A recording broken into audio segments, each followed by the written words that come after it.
নমস্কার সবাইকে, সুন্দরবন ডায়েরিতে স্বাগত জানাই। বেশ কয়েকদিন বাদে সেই যে এখানে পূজা হলো আসলাম, আর তারপর অনেক দিন যাবত আমি আসি না।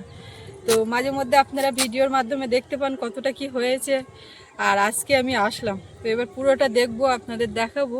তো সঙ্গে থাকুন, আপনারা দেখতে থাকুন, আশা রাখছি ভালো লাগবে। আর যারা নতুন দেখছেন চ্যানেলটি সাবস্ক্রাইব করে আমাদের পাশে থাকবেন। নতুন জায়গায় নতুন বাড়ির এখানে আসলে একটা তো আলাদা শান্তি। বা অনেক কিছু হয়ে গেছে, অনেক মাটি ওপরে উঠে গেছে, মানে অনেকটা হয়েছে। এখানে আমাদের ফুল টিম রয়েছে। এই যে আমাদের মিস্ত্রি। এই তোমার কি হলো? ওই যে ডাইতে অ্যাক্সিডেন্ট। কখন? এই তো সকালবেলা। এ বাবা, বাইকে আরে ওই ডাই রড মাখাতে গিয়ে কেটে ফেটে গেছে নাকি? টানতে গিয়ে সেলাই টেলাই কোথায়? ডাক্তার কাছে গেছিলে? আমি এনে দিয়েছিলাম ওই ব্যান্ডেডে হবে? ব্যান্ডেডের উপরে হবে সমাধান, মানে সেরকম মেজর কিছু হয়নি তো। এখানে 16 রডগুলো কাটা, এগুলো এবার ওই কলমের জন্য বাঁকানো হচ্ছে। এদিকে জালি করা, আর ওদিকে বৃষ্টি এসেছিল বলে জালি ওই প্লাস্টিক দিয়ে ঢাকা। গাড্ডা কাটা হয়ে গেছে। আজকে বালি আর সিমেন্ট এলে, বালি পাথর এলে আজকে ওই পিসিসি ঢালাই হয়ে যেত। খোঁড়াখুড়ির কাজ কমপ্লিট। 5 ফুট করে ডিপ করে এই গর্তগুলো করা হয়েছে। এখানে ডবল কলম, ডবল জালি পড়বে। কিছু বুঝতে পারছো? আমার বোঝার দরকার নেই, আমি শুধু দেখছি বড় গর্ত হচ্ছে, বড় বড় রড আসছে, বিরাট একটা ব্যাপার। কাজের তোড়জোড়, ছোটাছুটি চলছে, এইটাই শান্তি। ঘর হচ্ছে, এটাই বড় ব্যাপার। কি হচ্ছে তুমি বোঝো? তুমি বুঝে না।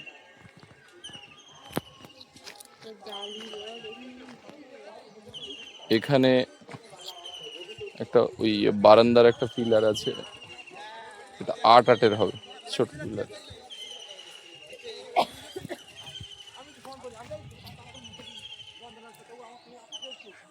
বলো তো কোথায় কোন ঘর? সিঁড়ি ঘর কোথায়? সিঁড়িঘর ওই জায়গা। এইখানে। আর তোমার রান্নাঘর এইটা কোথায়? এই গর্তটা? বোধহয় না, এই গর্তের ভিতরে রান্না করতে পারবে? না ওই এই সোজাই তো হবে। এখানে একটা রুম বলছো। এই যে এই গাড্ডা আর এই গাড্ডার মিডিলে এইখানে রান্নাঘর। এত ঘন ঘন এরকম ইয়ের দরকার? আরে এগুলো যখন ওই বেস ঢালাইয়ের পরে যখন কলমগুলো উঠে যাবে, মাটি পড়ে যাবে, তখন বুঝতে পারবে যে এত ঘন ঘন না। কিন্তু গোড়াটা তো চওড়া, অনেকটা জায়গা নিয়ে হয় না? হ্যাঁ, এখানে আসবো বলে তো ঘর বাঁধা হচ্ছে, খাওয়া দাওয়া হচ্ছে। আচ্ছা, হ্যাঁ ওইখানে বর্ষাকালে অসুবিধা হয় বলেই তো এইখানে। আর ওটা তো এই লজ থাকার জন্য করা না, ওইখানে ওই থাকছিলাম। হ্যাঁ, পুরো মাঠ জায়গা কিনে মাটি তোলা। এবার এই যে এখানে একটা ঘর উঠলে বাস্তু তৈরি হয়ে যাবে। তারপরে আস্তে আস্তে এদিক ওদিক একটু গাছগাছালি, পুরো ভিটে বাড়িটা এখান থেকে 2 বছর পরে যখন একটু গাছগাছালি সবুজ সবুজ হয়ে যাবে, পুরো মানিয়ে যাবে। পুকুরে মাছ দেখা যাচ্ছে না তো, জল তো অনেকটাই কমে গেছে। নিচে এখানে একটা ঢাল মতো আছে না, এখান থেকে হাঁটাচলা করা যায়। জলে কোথাও তো মাছের দেখা পাচ্ছি না। আগের দিন জাল কেমন ফেলে ওই একটাই বৌনি হয়েছিল, দেখছিলাম। সোনামাকে বাড়িতে রেখে ও ঠাম্মার কাছে রেখে আসলাম। সৌরভ তো আজকে স্কুলে গেছে, আর এই দুজনে চলে আসলাম। ও তো আসে সকালবেলায়, সৌরভকে দিয়ে চলে যায়। তাই আমি বললাম সৌরভকে দিয়ে একটু বাড়ির দিকে এসো, আমিও যাবো, একটু দেখে আসি। অনেকদিন আসি না তো, একটু দেখতেও ইচ্ছে হচ্ছিল। সব কিছু দেখে মনটা ভালো লাগে, এই আর কি। আর আপনারাও বলেছেন যে কাজ কতটা কি হলো, কি ব্যাপার, একটু করে দেখানোর জন্য। এবার কাজ এই যা হলো আপনাদেরকে দেখানো হলো। আর বালি, তারপরে সিমেন্ট, ইট সব বোট এসে আটকে আছে। তো ও বলছিল লেবারের জন্য তোলা হচ্ছে না। সারা পুকুরের পাড় ঘুরে আসলাম, তো একটা মাছ দেখতে পেলাম না। এখান থেকে নোনা ধুল পুকুর পাড় দিয়ে। এই পুকুর পাড়ে গাছ থাকবে তবে একটা পুরো পুকুরের পাড় মনে হবে। এখন কেমন একটা খালি খালি ফাঁকা ফাঁকা। ওই যে সব ওরা ওখানে কাজ করছে, ওরা আসছে বলে সৌরভের বাবা ও ওখানটায় আছে, আর আমি এদিকটা একটু দেখে শুনে সব কিছু ঘুরে তো চলে যাবো এক্ষুনি। চারিদিকে মাইক বাজছে। সামনের পাড়ার ওই দিকটায় ওখানে সেই সরস্বতী পূজার মেলা। আমাদের এইখানটাও একটা মাইক বাজছে বিয়ের। ওই যে পুকুরে একটা মাছ দেখা যাচ্ছে। সারা পুকুর পাড় ঘুরে এসে এই কি এক পিসি মাছ ওই ডুবে গেল।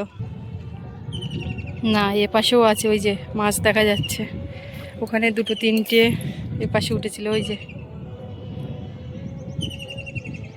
এক জায়গায় এক ঝাঁক ওই চারখানা দেখা যাচ্ছে। কিছু কিছু আছে। পুকুর পাড় দিয়ে কিছু কলা গাছ লাগানো হয়েছিল, এই যে কলা গাছগুলোর এই অবস্থা, শুধু গোড়াই আছে আর কিচ্ছু নেই। গরু এই নিচে মাদা ওখানে এসে পেঁচি আর পুরো মুড়ো করে খেয়ে নিয়েছে কলা পাতাটা। তা যে কটা কলা গাছ লাগিয়েছিল শুধু গোড়াই আছে বেঁচে, আর কিচ্ছু নেই। বেঞ্চটা হয়ে সুবিধা হয়েছে, কিন্তু ওখান থেকে আবার কাঠ খুলে নিয়েছিল। এই যে গোবর কিছুটা পুরানো হয়ে এখানে ছিল, পুরো শুকনো হয়ে গেছে। এগুলো গাছের গোড়ায় দিতে লাগবে। তো এখানে চলে এলাম, আমি তো সারাক্ষণ থাকি, সুস্মিতা আসে না। সুস্মিতাকে নিয়ে একটু ঘুরিয়ে নিয়ে গেলাম, বলছে গাড্ডা খোঁড়া হচ্ছে, দেখি কিরকম কি হচ্ছে, কাজ হচ্ছে। তো এখান থেকে ঘুরে ফিরে এবার চলে যাবো নাকি, না আর কিছুক্ষণ থাকবে? বোঝা হয়ে গেলে তোমার যাও, এখানে দেখাশোনা হয়ে গেল, শেষ নেই, আমি তো বুঝতেই থাকবো। তোমার যদি কোনো রকম বুঝতে অসুবিধা হয়, যে মিস্ত্রি সাহেব আছে না এই দুজন মিস্ত্রি আছে, এই ব্যাপারটা অত বুঝবো না। আছে আমাদের পরিতোষ দা, সুরঞ্জন। ঘর হয়ে গেলে ওই ডেকোরেশনের ব্যাপারটা একটু বুঝবো, মানে কোথায় কি কি ব্যাপার ওইটা তাও অত বুঝবো না, কিন্তু বলবো। আর এ কোথায় কি রড, কোথায় কি ব্যাপার, কি সব এই সবগুলো অত বুঝবো না। না এ রড কোথায়, মানে এরকম বলিনি, কোথায় কোথায় কি দিতে হবে কি ব্যাপার তাই। আচ্ছা এই ঘরটার কবে কি হচ্ছে? এই যে একটুখানি গেছিলাম নিলে, সে কাঠ পেলাম, মিস্ত্রি নেই। এই মাটিতে হয়ে যাবে, এখানে যা মাটি আছে এটাতে আছে অতি, ওই একটু সরিয়ে এদিক ওদিক করে দিতে হবে। তোমার সিমেন্ট আসবে তখন তো রাখার অসুবিধা হবে। হিসেব মতো আজকে নিচের ওই যে মানে জালির নিচের যে ঢালাইটা, পিসিসি ঢালাই, ওটা হওয়ার কথা ছিল, কিন্তু আমাদের ইটের বোর্ড আর বালি পাথরের বোর্ড ভাসছে এই 2-3 দিন ধরে। তো এরপর তো আরো মরানি টরানি হয়ে গেলে জল উঠবে, জল ওঠার সমস্যা হবে না তো? এগুলোও তো এনে এইভাবে বসানো, এটা কবে বসাবে কি জানি। এবার বাড়ির দিকে যাব।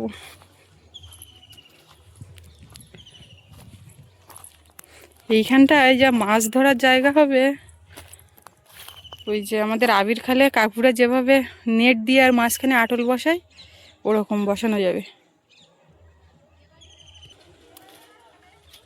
এইখানটা একটু অনেকটা ডিপ,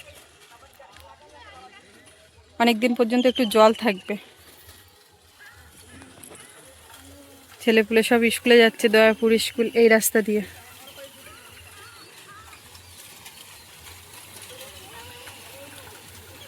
ও বাড়ির থেকে ঘুরে আসতে একটু দেরি হলো, বেরিয়েছিলাম সকালটানে।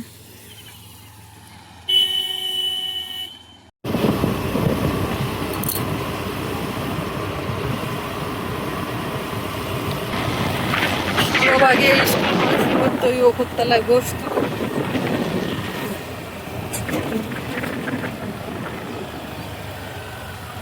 এই যে বাচ্চারা সব এসছে। বিনা পানিতে একটা বোট খালি হচ্ছে, এই বোটটা খালি হলে আমাদের বোট এখানে একটা ধরবে। বালি উঠছে না? হ্যাঁ, আমি অত খেয়াল করি না, আমি ভাবছি কি ওই রেশনের মালতলা সেরকম চলছে। আরে এখানে ওই আমাদের ইটের বোট ঢোকার কথা ছিল। আচ্ছা এই যে বালিগুলো উঠছে, এগুলো কারুর একজনের না কোনো বিল্ডার্সের মালিকের? বিল্ডার্সের। এখানে ওই আমাদের ইটের বোট ঢোকার কথা ছিল আগে, এবার বোটটাকে এই ঘাটে দাঁড়াতে বলেছে, সে ভুল করে দয়াপুর ভেসেল ঘাটে চলে গেছে। এবারে ভেসেল ঘাট থেকে আবার ব্যাক করে আসতে আসতে এই বোটটা এখানে ঢুকেছে। আমাদের বালি টালি উঠলে একেবারে ডাইরেক্ট ভ্যানে করে চলে যাবে হ্যাঁ, বস্তা ভরে। বালি ওরকম নিচে পড়বে না, একদম ওই ডালাওয়ালা যে মোটর ভ্যানে যে ডালা লাগানো ওতে করে পড়বে, ডাইরেক্ট চলে যাবে। কারণ এই যে মাটিতে ফেললে আবার এখান থেকে তোলা, এই যে আপলোডিং আনলোডিং করা, এতে একটা লেবার খরচটা বেশি লাগে।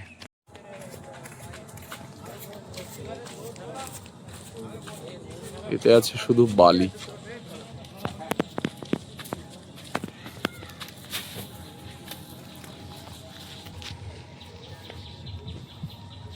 এই বালিটা মিডিয়াম বালি। আমাদের ক্লাবের পাশে বেশ কিছু তো গাছ লাগানো হয়েছিল, তো একটা গাছ আমার খুব পছন্দের, যে গাছটা এখানে সচরাচর দেখা যায় না, এটা হচ্ছে মহুয়া গাছ। পাতাগুলো সব পড়ে যাচ্ছে, আর দেখুন সব ফুল আসছে মহুয়া গাছে। এই যে মহুয়ার ফুলের কুঁড়ি, এই অঞ্চলে এই গাছ খুব কমই দেখা যায়, কেউ শখ করে দু একজন লাগায়। তবে এই মাটিতে মহুয়া যে হয় সেটা কিন্তু আমরা দেখেছি অনেক আগে। আর একদম নদীর ধারে এই গাছটা কিন্তু হয়েছে, এবং অল্প দিনে ভালো চেহারাও হয়েছে।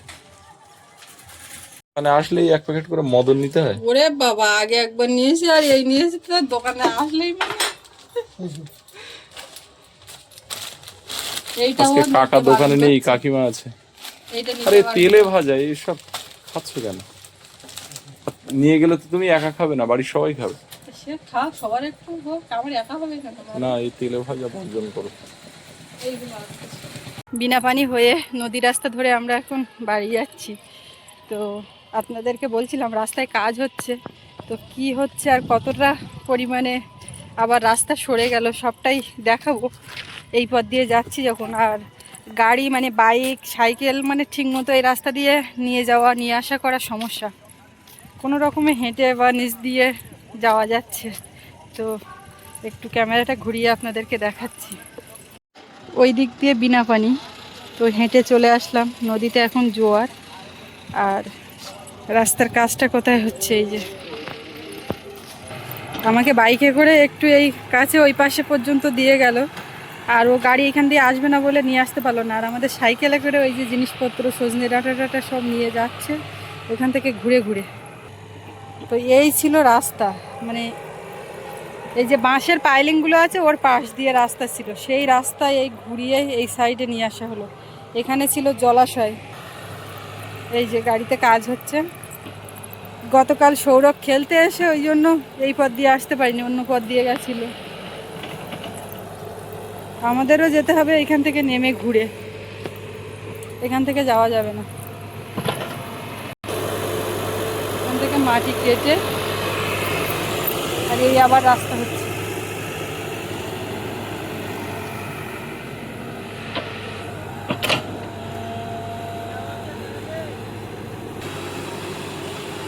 বাঁশ টাশগুলো ওইগুলো টেনে বার করার জন্য উনি দাঁড়িয়ে আছে, ওই বাকেটে করে তুলছে মাটি, তার সঙ্গে ওই বাঁশ উঠে আসছে, পাইলিংয়ের বাঁশ এই যে সাইডে সব রাখা। পুরো এই রাস্তা কাজ হওয়ার দরুন এইখান থেকে এই অন্যের বাড়ির উপর দিয়ে যাচ্ছি, এখান থেকে যাওয়ার পথ নেই। এদিক ওদিক করে এই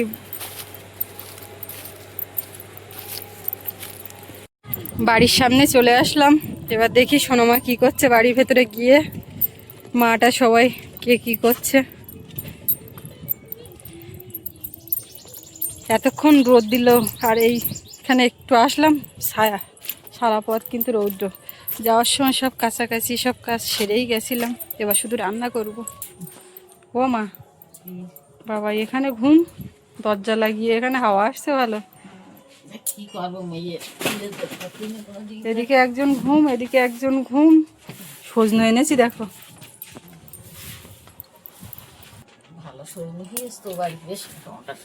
একদম খাওয়ার উপযোগী। দেখো বিক্রির থেকে বড় কথা এখনই আমাদের খাওয়ার দরকার। তুমি 2 কেজির কথা বলছিলে, আমি যা নিয়ে এসেছি 5-7 কেজি হবে না, 5 কেজি হবে না। দেখা যাক, মাকে দেখতে হবে, মাকে মাকে তাড়ি দিয়ে দিতে হবে। আজকে নিয়ে না নিয়ে গেলে বলে হচ্ছে সমস্যা। নিয়ে যাবো। আর জালের টাকা দিয়ে জালের টাকা দিয়ে এসছি, জাল কেনা অলরেডি হয়ে গেছে। তার 3টে খাসি মানে কুকুরি কামড়িয়ে কাকু গো, তাই বলে ওই নিয়ে একটু চিন্তায় আছি, নাহলে একদিন আমার হয়ে যেত কাজ। জাল কিনেছে আমার, দেখালো, আমি তোমার ভিডিওই দেখাবো ওখানে ওই জালে কি হয়। হ্যাঁ, তো ওই জাল বলুনি যে ওই কাঠকুটুকুন তো তাড়াতাড়ি বলিস বেঁচে আমি যায়। তো, তুমি বলছো তোমার ওইগুলো করা হয়ে গেলি তারপরে আমরা গিয়ে মানে কান্নে ওই জায়গায় চলে যাবো, হ্যাঁ, তাই করবে দেখিয়েস বলে আমার একটু মন মাথা একটু ভালো নেই বলে লাগদিন না, খাসি কাটা বাঁশিরি মরিয়ে ফেলে একদম মরে গে। মরিয়ে ও জানো না, ওগো আগে একবার ওরকম ওইরকম করে একটা মারিয়ে ফেলল, জানো না আমরা যখন ছিলাম। ওই কে স্নান করো এবার তুমি নাকি? চান করো। আমি ওই দোকান থেকে সোয়াবিন নিয়ে আসি, সোয়াবিন রান্না করি।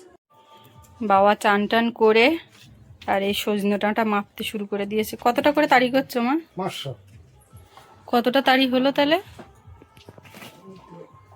2 কিলো, এতে 3.5 কিলো, আর 500।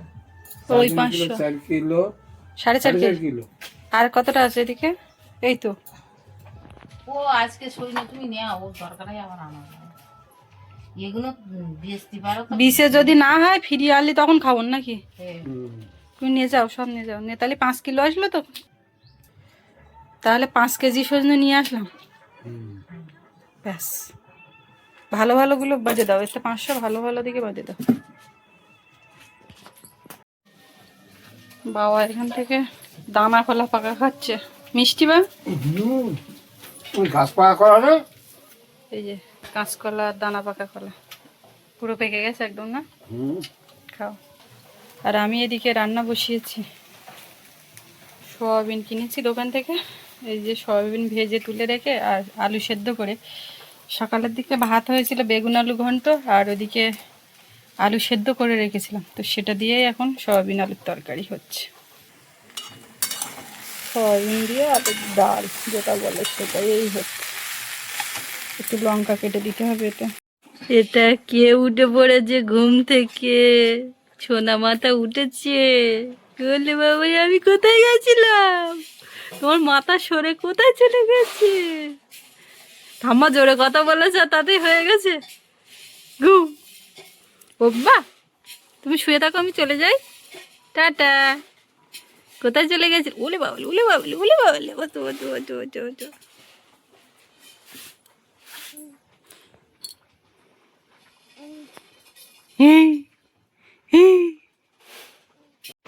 সয়াবিনের তরকারি একদম গপ গপ করে ফুটছে, গরম মশলা গুঁড়ো দিলাম, এইবারে খেতে দেব।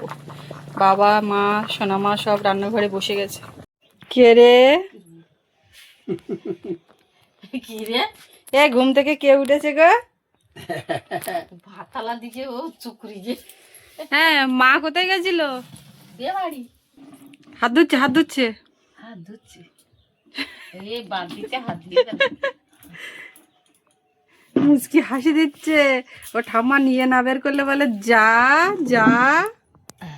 স্নান করিনি, যাবো একটু নদীতে ধনে সারা দিতে, এই থালা গিয়ে আমি ওইটাই বলতে যাচ্ছিলাম, আমি তোমার চান করতে বললাম, তুমি করলে না কেন? না দোন দেবা? না সবই দেবো দেবো না, ঝোল, সব দাও। ঠিক আছে। ও কটা আজকে সারা মেরে গ্যাসেই রান্না করলাম। এই তো কটা সারা মেরে গেলাম, তাই এসে কালকে এসে দেওয়া দেওয়া করে আছে।